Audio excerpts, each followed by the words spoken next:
Issue 175. We start out with Eggman sitting on his throne looking annoyed in a distant dimension. Wait, when did he go there? How did he survive rocks falling towards him? And it's never explained.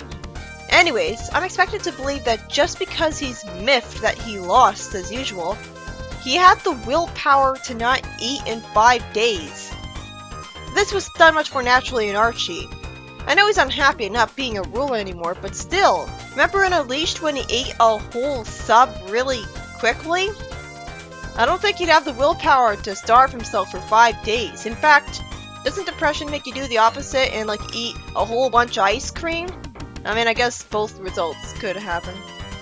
Grimer says it's not like him to just give up, and they'll destroy Sonic someday. Eggman smacks the food plate away because he mentioned Sonic's name, as I wonder why Grimer's even hanging around with him when he betrayed him once through this very treatment. I mean, it is very refreshing to see Eggman like this.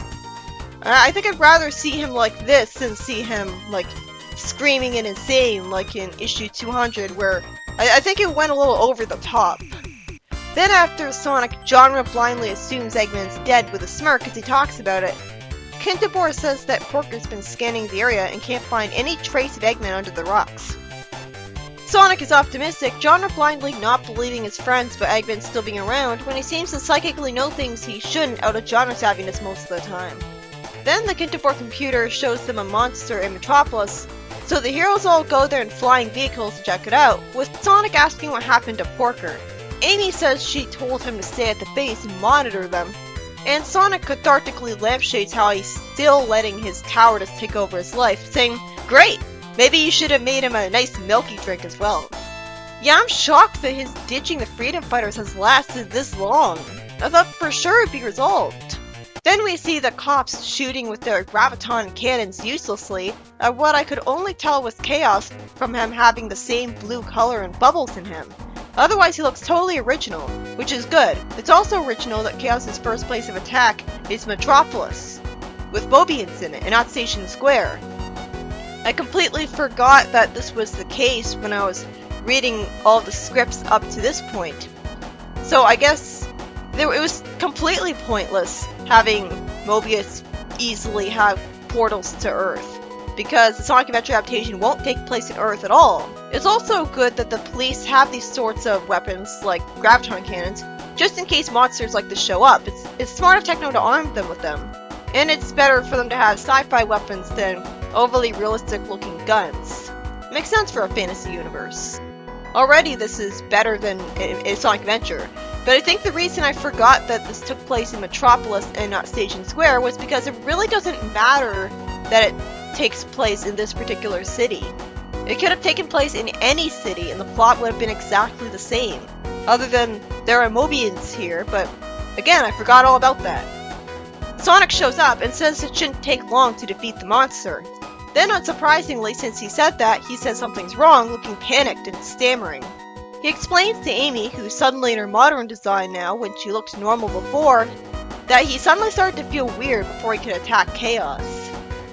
You know, we could have at least seen 1 or 2 panels where Techno decided to give Amy a new haircut, being nice to her. Then Johnny and Tails are frightened out of attacking Chaos as well, with Sonic saying awkwardly that he was slightly nervous a moment ago, actually admitting it to his friends. Amy says that the closer she gets to Chaos, the more terrified they become.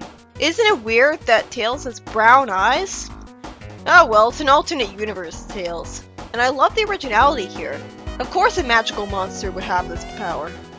Sonic spin dashes into Chaos, and then reality ensues as he literally spin dashes into Chaos and screams at him to let him out, which he generously does. But this is a hydrophobic's worst nightmare. Fortunately, this causes Chaos to go on the run, and Amy asks Sonic if he's alright as he's sitting on the ground.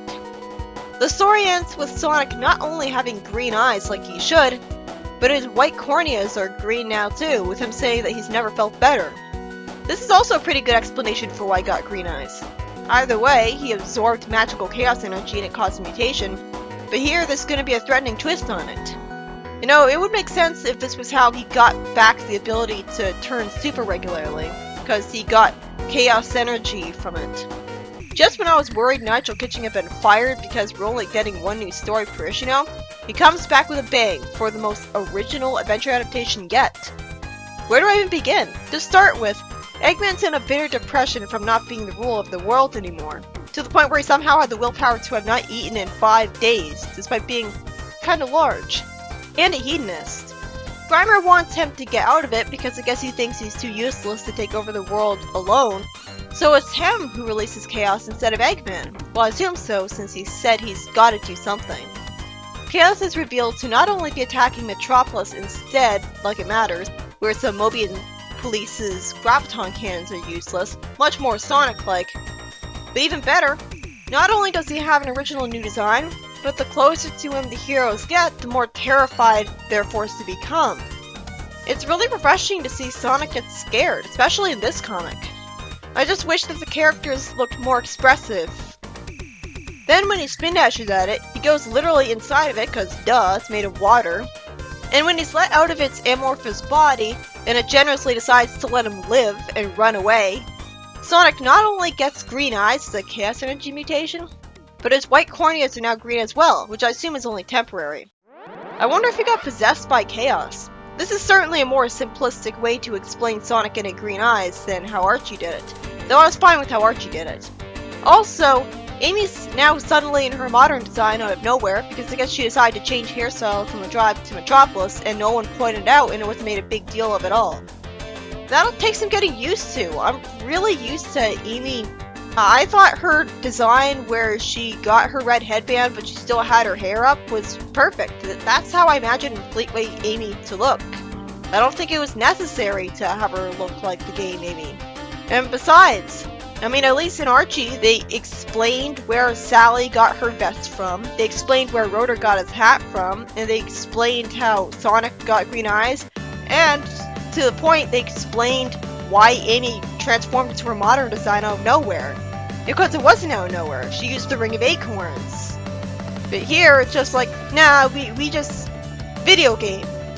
It goes without saying that this is fantastic, and it's just one story in the arc so far.